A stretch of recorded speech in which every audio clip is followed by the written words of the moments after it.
Hey folks, man, this is Monk, and we are back with another episode of Classics of Cinematics, man. This is a show where we talk about the films that shaped and warped our childhood film-going experiences. And join us always with my co-host, we got Bobby Blockbuster. Yo, yo, yo. Yeah, today we got a guest, man. We got Josh from the Serious Rap Shit podcast. Hey, what's going on? What's going on? What's going on with you, man? I know it's a little bit early. But yeah, if you want to tell the people a little bit about, Serious Rap Shit, man, before we get started. Yeah, I mean, it's basically a podcast with my best friend.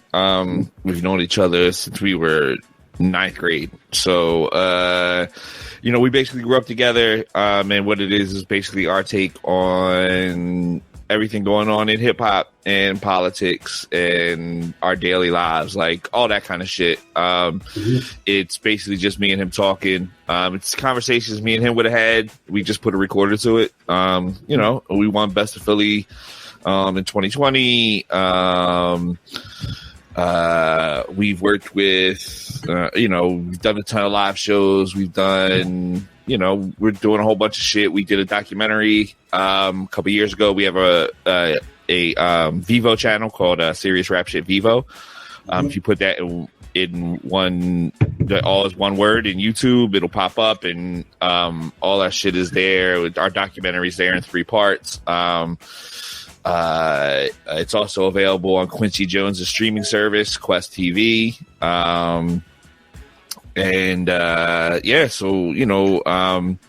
We're working on a new documentary now. We don't have a name for it or anything yet, but we're in the process of working on that now. It's halfway shot. We just need to do some talking heads.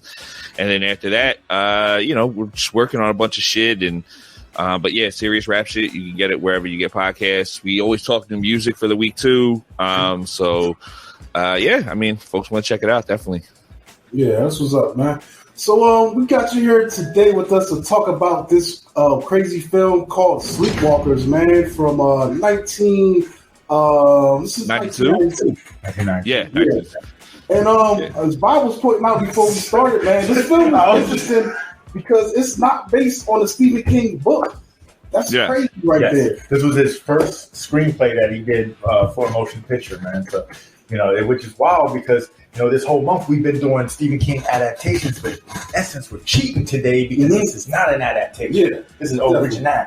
Yeah, original. So this is directed by Mick Garris, and let's get into this cast real quick before we get started. Actually, let me do the synopsis. I'm jumping around a little bit. But this synopsis is crazy, man. When newcomers Charles and his mother Mary settle in the town, the local residents do not suspect that they're shapeshifters looking to feed on the town's virgin girls. Charles quickly befriends innocent and chaste Tanya when he begins attending high school, hoping to take their life force in order to feed his mother. When Tanya agrees to a first date with Charles, she may learn his true intentions the hard way. Oh, gosh, that sounds like it sucks. There's a lot going on with this, man. It's a crazy premise, man, but we get into this cast real quick, man, which is pretty interesting, man. This cast is wild. So we got Stephen King pops up in here as a little cameo. We've also got Brian Krause, who plays our shapeshifter Charles. Alice Krige is his mother, Mary Brady. We also get Madchen Amick, who plays Tanya Robertson, who's the virgin that they're after. We also get, this is crazy to me, all these like cameos and other small characters. Yes. We get Toby Hooper, Texas Chainsaw Massacre director. We get Joe Dante, also a director. We get Ron Perlman in this. Josh Leidy, also a director. Clive Barker, bro. Yeah, Clive Barker. Is the only time on screen where Stephen King and Clive Barker are on the same shot together. Yeah, Cindy Pickett, Lehman Ward, Cynthia Garris. There's a lot of characters in this thing. One of my favorite standouts, Dan Martin, who plays Officer Andy. Hold on 1 second, though. There's one more undocumented cameo. At the very beginning, we get Mark Hamill. He's one of the cops. I thought that was him. Bro, not only does this movie have Sleepwalkers, but it has a Skywalker. Yeah. Yeah. Also, I want to point out, shout out to Juliette Warren, who's aged like wine. She pops up in here as one of the students. And she's also the one that got beat up in And what was that movie called? With the dancers? You know what I'm talking about, right? Hope y'all drawing a blank. I have the shit. I know hell. Showgirls. There you go. Yep. Oh, sure. Okay. Yeah. Yes. Yeah. So, but it's a lot of people in here, man, as well as Frank Novak. I can't believe they had Ron Perlman and then didn't really do anything with him. Mm-hmm. Yeah, I mean, I think it's also early. I really feel like a lot of his shit got cut because he comes in like he's been a main character in this film already, and then it's like his first scene, and he's like all this authority and doing everything, and it's just like, why? Like, this is the first time we've seen this character. Why is he like here like that? It's funny though because he gets taken out in one of the most memorable ways. The mom put that work on him. It's hilarious to me. Actually, like he was like, "You put her down," and next thing you know, all fingers are gone. Well, let's get into it, man. So, Josh, what's something that you like about this film, man? I really like the lead, the guy who plays Charles. I think he's great. Like he's great as a villain. Like he's really, really good. He's charismatic, and he like you can see why like he would draw a girl in and all that kind of stuff. Like he's great in this. The mom is great in this too. Like I think they're great. I really love one thing that I appreciate is because it's 92. It is very 80s slasher like. It's all those jump scares, it's all that shit. It's like right before the change in the 90s of how horror was going to be, and it's like really it feels like a throwback to that. But it's fun, but man, is it all over the place. It is. It's definitely. That's one thing I forgot to mention. Like this film is a horror film. It has action. It has melodrama. It has incest. It has high school. It has car chases. It's a film that's trying to serve every master, and I think it's great and bad because of that. The whole time I'm sitting there thinking, I'm like, why keep going to small towns where anytime one person goes missing, it's going to be a big deal, as opposed to like moving to New York City where like people go missing every day and like you wouldn't stand out. You know what I mean? But then again, he's on the hunt for virgins. Not to say there's less virgins in but I mean, when the population is lower, there's less likely a chance that maybe, you know.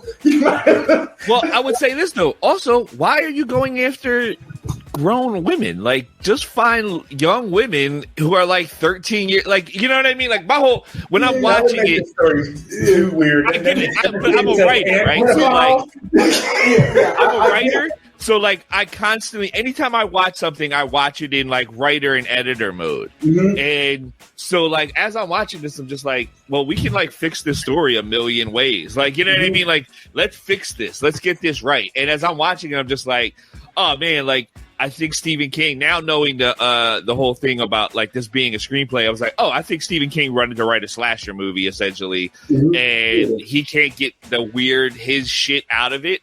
So like that's what the whole thing is, where they're ancient cat people, but they don't like cats, which is really weird. It's really weird to me. That's the thing too. I was gonna say, I love the lore of the monster. It's actually a decent idea, like because it starts out with like the whole breakdown, like Sleepwalkers. Dude, I got the definition. It says nomadic, shape-shifting creatures with human and felinic origins, vulnerable to the deadly scratch of a cat. The sleepwalker feeds upon the life force of human females.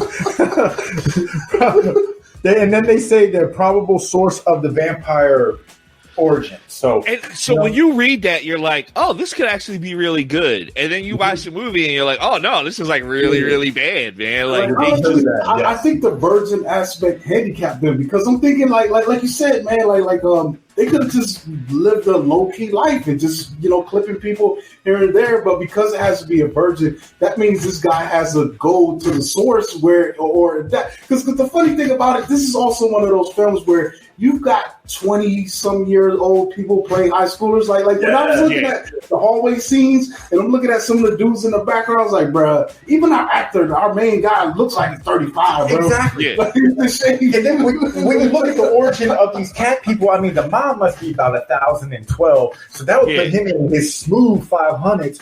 Why aren't you going to work? Why don't you have an office job? And I guess it's less likely to find. And I get, like, I just think, like, it's one of those things where you're like, yo, man, like, you guys are moving to small towns. He somehow has a yearbook with this woman's picture in it, even though it's the middle of the year, which doesn't make any sense at all. Thing where he's carving the initial. Yeah. It's like, oh, I love you so much, lady. I don't know yet. Yeah, it's so weird. It's also like you like. So again, it's one of those things where I want to see like more. I want the world built out more so I can understand the story more. Right? Like, did they just go around town to town looking exactly the same? Because like you'd get caught, like, you know what I mean, or like I think he alludes to that with his story that he tells to Mr. Was it Furrows he's essentially describing his life, even though it was the class assignment, and I think that's what's going on. But they're so bad at it. I don't know, man. Yeah, but also, the mom keeps saying, "I'm hungry, I'm hungry, I'm hungry." Like, go find me a virgin. One line to establish. The older you get as a sleepwalker, the faster you need to feed. Like, you lose the energy fast. Another thing that stood out to me is, like, you know, I understand they want to fly under the radar. That's why their house looked like they barely paid a peanut and a half for it. But my man is driving a solid Trans Am. And you know, when he had to get snowflake wheels. The snowflake wheels is legit. The cops are looking for my ice blue Trans Am. I need to get low. No, he doesn't get a Yugo or something. No, he ends up getting a candy apple red Mustang. Yeah. It's like, bro, like, talk about lavish living. But the funny thing, I think, like I said, I think he handicapped the story a little bit because also it seems like, why can't the mom go get her own virgins? Like I mean, we got a little progressive mindset. You can go out there cruising. You know, the very little bit of rules we get are so open. Yeah. Like, we don't get a solid source of like, oh, this is what's going on. He has to procure them because of this, like, and they have to be this because of it. Like set up some legitimate rules and allow us to follow them. You know what I mean? Like. Again, and like, it's simple, like one line here, one line there, one line here, one line there, and you can have all this shit set up. This is true, but I think, like, from what I gathered, you know, that's where it like starts to touch on to or dive into that little incestual part of it, where like maybe he has to obtain it and then feed it to her to which is weird. Don't parents normally feed? Very weird. Don't parents normally feed the children? Because I was thinking, like, when it comes to that, like, that's more birds, and cats eat birds. Like, the mom has to regurgitate the food, but you know, but. On another note, though, I love the comedy in this. There's a lot of comedy. Like, we were talking about, like, when my man stabs the one cop, the cop was cool. I love Officer Andy. Officer Andy with Cat Clovis. Clovis is the real hero in this film. But yeah, man, he stabbed the cop with the pencil. And then you see the man fall, and then the pencil goes deeper. I legit had a reaction when I saw it this morning. I was like, like it just, like, I hadn't seen this in so long, and seeing that actually, like, that got me. That one got me. But then they give us the Stallone one-liners afterwards. He's like, kebab. Or like the mom actually takes one of the cops out with a corn on the cob. Yeah. And then tells him to eat his veggies. Yeah. That's what I'm telling you. Like, Stephen King wanted his slasher movie. Yes. Like, he had, like, you know, his adaptions of all his other shit are not, they're more cerebral because they come from, like, you know, 1,000-page book.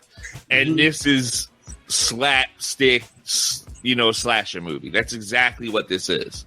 And, you know, with that being said, the gore factor was there. I mean, there was a lot of blood, a lot of like the special effects were solid. Like the teacher got his hand. When he's laying there, when the Charles is laying there, like after he's been all scratched up and all that kind of shit, and like he's like dying, dude, that's fucking frightening. Like, you know what I mean? Like that's a gory, disgusting thing to look at. Poor guy. I mean, he gets corkscrewed in one eye, and then the mom brings the chick back, and then it's like, hey, dance with him. He loves to dance, and then she takes out his other eye. Oh my God! Yeah. Like, someone actually had to think this up. But you know, speaking to your point, Josh, about the actor that played Charles, I thought he did a great job. Because, like you said, like up until that moment where they had the little date in the cemetery, which is also weird. But he's this charming guy. You kind of sympathize with him. And then that flip switches when he tries to take her energy. He's like, get back here, like, and it's just like, whoa, It's really. It's really weird because, like, at first he's kind of giving off the feeling of, oh, I don't want to do this. I don't want to do this. She's too nice. I actually like you. Yeah, and then, like, all of a sudden, it's like, oh, I'm going to fucking eat you. And it's just like, all right. Like, again, I don't, like, I love aspects of this. It's just like, man, I watch, like, literally as I'm watching, I'm just like, I could rewrite this script and make it better. Mm-hmm. To your point, I was going to say, this is one where a remake would be not justifiable, but appreciated, I think, because if they really go deeper into the heavier hitting aspects of this film, it would really work. You know what I mean? I honestly think it could be like, because one of my biggest problems was they don't really even establish them in the new town. Like, wouldn't it make more sense to like blend in with the town, start doing stuff in the town, make yourself seem welcomed in the town? Like, they're just living in this shitty house with bear traps all over the place to catch cats. Like, it doesn't. They talk about my man like he's the new guy, but he seems very comfortable, like he's been there for a while. Yeah, that's what I'm saying. Like, I want to see, like, maybe a little more integration. See him be announced as the new kid in the class. See all these different things. Like, you start the movie. First of all, they start the movie on a Dutch angle. Like, it's like a tilted angle as you come in, which is really weird. But it's like you start it and like all these cops they find this girl who's been like drained of all her life with the flower in her ear. Perfect. It's a perfect setup to tie in later in the film. It's a great idea. So bang. But then you get through that scene. Then the next scene should be the introduction of him, new kid in the class. Mm-hmm. Right. You know what I mean? So then you kind of establish like, oh wait, like are these the people? Blah, blah, blah, blah. And like, honestly, I would write it where like we're not exactly sure that they're the bad guys at first. Like, you know what I mean? Not so we see the point where she's like cutting flowers and puts the flower in the girl's hair. Like, let's keep all that a mystery until we get to that point. You know what I mean? Yeah. But they completely. But I think it's also an interesting experiment because he's like banging his mom 5 minutes into the fucking film. Like, the weird Hawaiian song. Yeah. But I think it's an interesting experiment, knowing that we know Stephen King can write a novel. He can write his ass off. But to see him then trying to take that and adapt it into a film, and this is what we get. I think that it's interesting to see that. But one of the aspects I do like, man, is just the way the town reacts to this, because like I said, man, like I feel like it would have made more sense if Charles and Mary were just more competent in their approach. Like, Charles could have got a job in the adult world and probably found a virgin to get with, but it seems like time is crazy. And one of the aspects of it, when he comes back and he's like, Mom, it's already happening. The town is turning on us. I'm like, dude, you're kind of doing a lot. I mean, you've already been in a high-speed chase with the cop. You killed your teacher. High speed. I mean, it was like 30 miles an hour. Like, it was not that fast. I mean, you know what I'm saying? And you already start shape-shifting on people, bro. So people already know now exactly. that you are actually not who you are.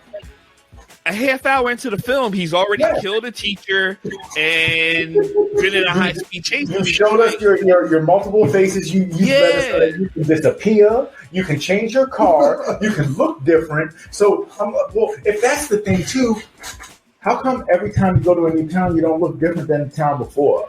That's what I'm saying. Like, and that's my point. As I'm watching it, I'm just like, oh, so he has magic powers that he can just make himself and his car disappear. Like, I mean, did he like his Trans Am so much? Did he drive his Trans Am in Ohio? Are they still looking for a Trans Am in Ohio?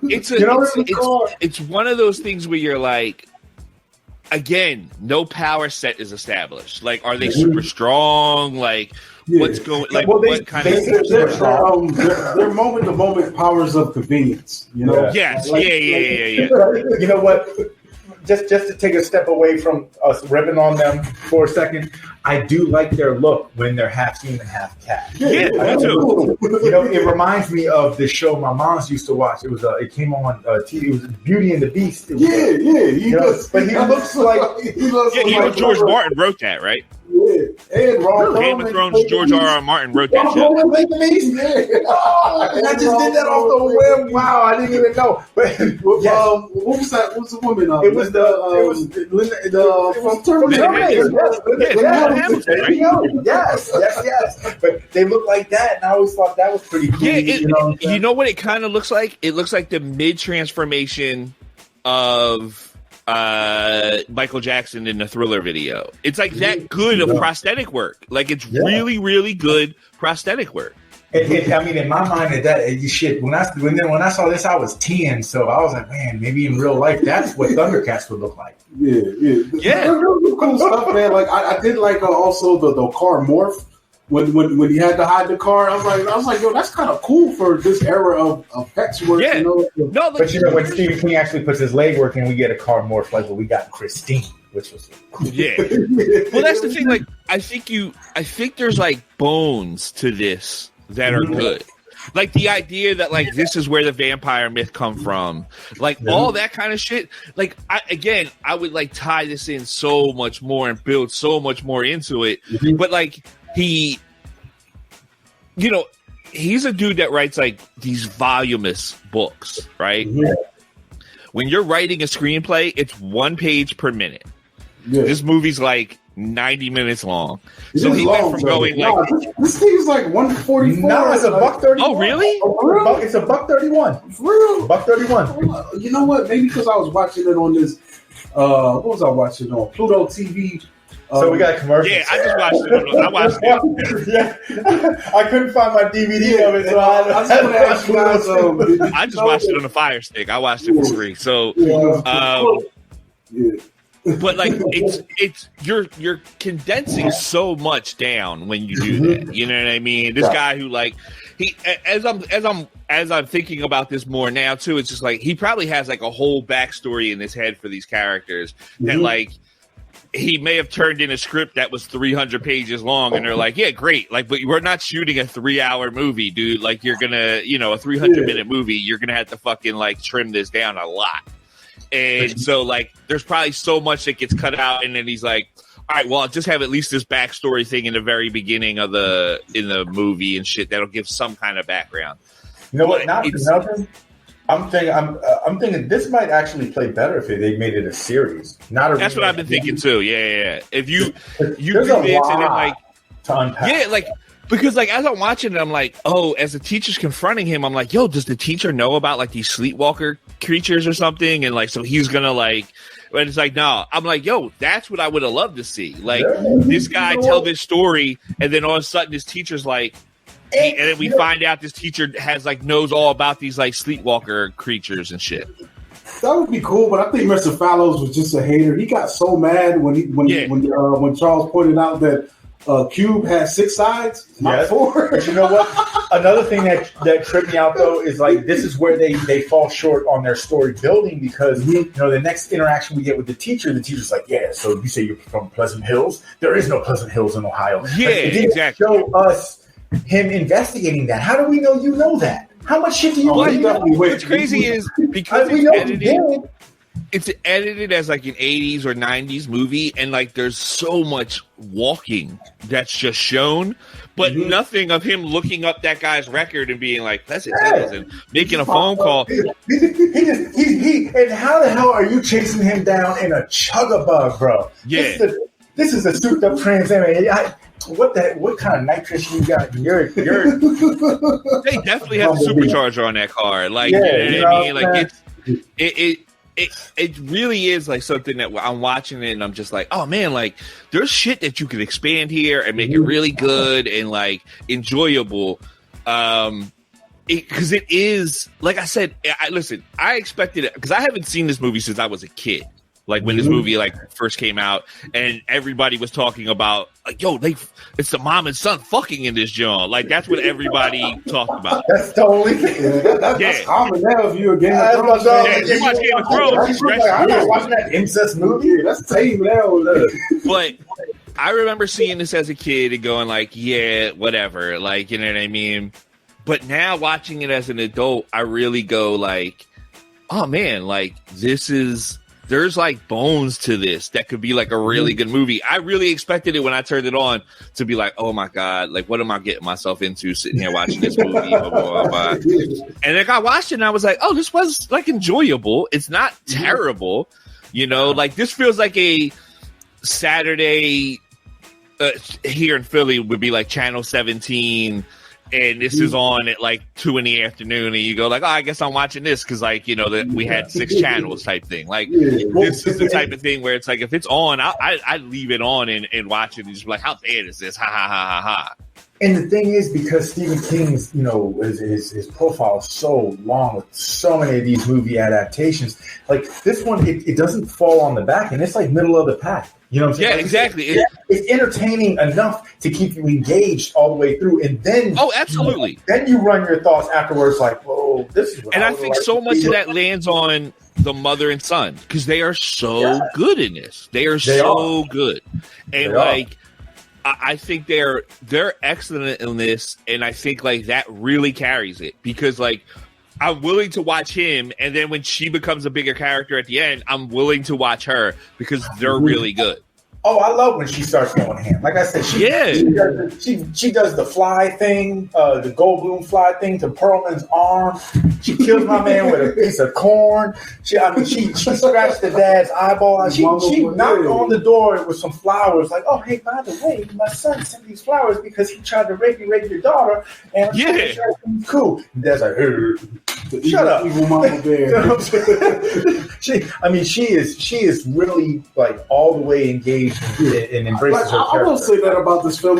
I feel like it does whet your appetite for just the deeper level because like I think that concept is really great. Just off top that they're villains, you know, but their existence is basically town to town. They're nomads, and that's kind of crazy, man. Because you could probably, like you said, this will be a great series. Each episode or each even season, you could just go through them at a different town and how that falls apart. But it seems like for whatever reason, this time fell apart faster than any other time. And maybe he wasn't smooth enough about his whole thing and took too long or tried to rush things, you know, and it blew up in his face. But yeah, man, like that would be something really great to play around with, you know. And maybe just off what you just said just made me think maybe things aren't going so smoothly because he's the one trying to front run it. Like since the mom is weak, maybe she is normally the one who goes out and finds the girls because she's the more powerful of the two. And maybe she got injured in the last time. Like that's things that we don't like. I feel like would have definitely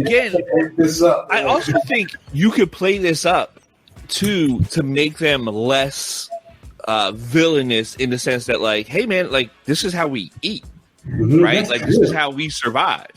That's the thing. I was just thinking, like, it's not that they're unlikable. Or maybe they just went after evil versions. Yeah, they're interesting. Like they're dynamic. Like when you take the incest stuff out of there, because that's the asterisk. That's why everyone's that's all thrown in there to be like crazy and put that to the side. Their lore, their dynamic, and what they're really doing. It's interesting because, like you said, it's funny that they call them sleepwalkers, but they do most of their damage in the day. They're vampire origin, but you know what I'm saying? Like they don't hide themselves. They don't. You know, there's not much. About exactly. It doesn't follow the theme of what they're trying to do. Yeah, except them cats, man, which I thought was a cool aspect. That's like I don't understand. How can a cat hurt you if you're part cat? maybe that's it though. Maybe you got to be what it is to hurt what it is. You know, it's like and again, a little more explanation into that idea makes more sense. You know what I mean? You can see them when they're invisible. Or it's like you need a diamond and scratch a diamond, you know. So, but yeah, the explanation definitely would have helped, man. Because I feel like this film is overly long for what it is, and if you probably shortened some of them sequences and gave us more of that lore, I think it would have been a bit better of an experience, you know. 100%, because you can. Literally, there's like 10 minutes of this film you can cut out and replace with lore from just him like walking to his car a couple of times. And like, there's all this extra shit that, you know, or like the phone's ringing and you watch somebody walk over and pick the phone up because like that's how movies were edited in the 80s and 90s and shit. Yeah. Like, it's just like, oh, that could get cut out. Like, we understand the idea of going to a phone and picking it up. Like, you know what I mean?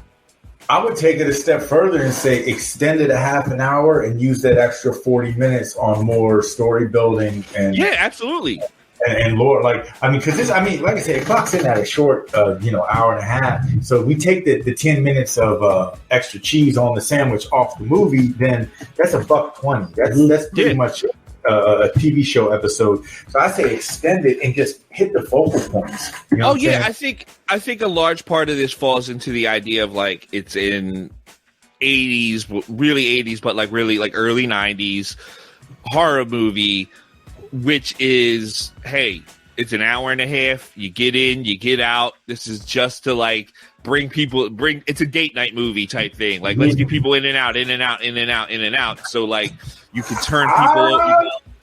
I hear you. It's a date night movie. I don't know how many people will be hitting home runs after taking a. Oh no! I'm just saying, like, that's what the horror movie world is. You know what I mean? No, there's no way. Like, you go to like you go home like that mother and son. You might get dumped. Like, it's not a first date movie, but you're not doing this. You're doing your food like horror movies at this point. I mean, this is cool. But I just mean like that was the whole idea of it. It's like, yo, it's like a 90-minute movie. Let's get it in and out, in and out, in and out. And like, and this is perfect to become a movie on TV because it's it's an hour 90, which means we can put in all the commercials already and we don't have to cut anything and blah, blah, blah, blah, blah. Like, that's just how all those movies were made. And I was talking to a friend about this yesterday because I was telling him I watched it, and he said the guy who's the director is the one who did a lot of Stephen King's TV movies. Okay. Yeah, and like it feels like kind of like a TV movie. It's kind of paced like a TV movie too. Yeah. Like, that's why, you know what, for me, viewing it on Pluto as well, like, that's why the commercials didn't bother me as much. You're exactly right. It feels like it's cut as a TV movie. It's cut with like commercial breaks in mind. That makes a lot of sense. Yeah, it's interesting. This guy also directed, he did Critters 2, the main course, which a lot of people like. Sleepwalkers, Riding the Bullet, and Nightmare Cinema as a director. Well, for writer, he got a lot more. He's got Batteries Not Included. I actually like that. I did too. That was a cool one. The Fly 2, Hocus Pocus. Dang, he wrote that. Wow. Michael Jackson's Ghosts. I don't know what that is. Riding the Bullet. Oh, you know what? It's crazy because, that's Desperation. Because Ron Perlman, this was his first movie that he appeared in, a Stephen King, and then he did one later. I thought it was Riding the Bullet, but no, it's a film called Desperation. So, he wrote Riding the Bullet and a film called Nightmare Cinema. I guess that's also an anthology. I saw that. That's 2018. That's his last credit. Yeah, it's not that good. But yeah, anything else stands out to y'all about this film? Hold on, I have some notes, so let me see what my notes say. While you look, I'm gonna say the one thing that stands out to me more than anything is the song. You get everyone now, by now's terms, know this as the beat to the Fugees' Ready or Not. Yeah. It's not. It is, but it's actually this. The artist's name is Enya, and the song is called Bodica. Bodica. I don't know, but like they play this song throughout the whole film, it works really well for this movie. Not because it like just makes the movie that much better. It's just because the song is that awesome. You know what I'm saying? Like, it's like the beat is great, and this artist, she's just kind of like humming and to this beat and everything. But it's really dope. And I had to look that up. It's on YouTube. It's on an album. It's really good. It's really, really good. One thing I did notice that I'm like, no one else like sees it. When the mom and son fuck, the room turns purple. Like in the room, in the window, you see the room like doing this strobing purple effect. Oh. And I'm like, no one saw that. Like no one saw like the strobing purple effect. In these people's window. Like it's a small town. Everybody knows everybody. And there has to be a house somewhere. I mean, I know that back road is not miles and miles before a neighbor. It's really weird. It's sad because you do go like, man, this could have been like a better movie if they stretch this out a little bit. This is a better movie. Yeah. Mm-hmm. Yeah. Even if Stephen King, just step back a little bit and maybe work with a more experienced scriptwriter just to tighten things up, and you know what I'm saying, But maybe I'm thinking that this one, it's not that it was a cash grab. I'm thinking maybe the powers that be might have came at him and said, "Yo, we want you 100%. To do this," and see what you can come up with. And maybe it was a rush job in a sense where he didn't have the allotted time to deep dive into these characters and these, especially the origin. Yeah, like I said, I could definitely see him turning in like a 300-page script of like, well, here's my movie idea, blah blah blah, and the studio going like, great, this needs to be 90 minutes, so you need to cut this down to 90 pages. Yes, and that's why like this movie makes a lot of us Stephen King fans. We want to track down the original book to get all of those questions answered that aren't answered with this film. And it doesn't exist. Because like there's so much to build on. Like they gave us a solid, castle made of wet clay, but what I'm saying, they just need to, do a bit more with it. But all in all, I appreciate the film for what it is. Oh, that's like I said, I really expected to go in this being like, oh my god, this is like terrible, and it wasn't. It's not, because the lead is great, his mom is great. And like you said, the cop, the dude who plays the cop, the cat, great. Yeah, those are like really good. There's good performances you get in the movie. Mm-hmm. It's just not a fully fledged idea. Like it's kind of like a half baked idea.